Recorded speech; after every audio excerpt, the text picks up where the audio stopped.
in collaborazione con Glam Vision e Ottima Trento. Il concerto dei Subsonica Trento, il centro Santa Chiara, per noi non esiste e non ne sappiamo nulla, è sulla delibera di Gerosa. Bene, all'interno ha elementi importanti.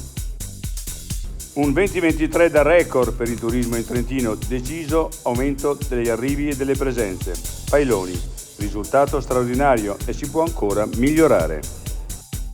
Dall'hotel per insetti all'orto didattico, a Pergine nasce la seconda Aula Natura del Trentino, per educare le generazioni future e stimolare un cambiamento positivo. I ladini di Fodom e Ampesto scrivono alla Regione Veneto: tutelare la nostra identità anche nelle scuole. Oggi tutti voterebbero per passare all'Alto Adige. L'altra montagna. Monitoraggio, sorveglianza e pianificazione di emergenza non si basano sulle opinioni. INGB condanna le fake news sui Campi Flegrei.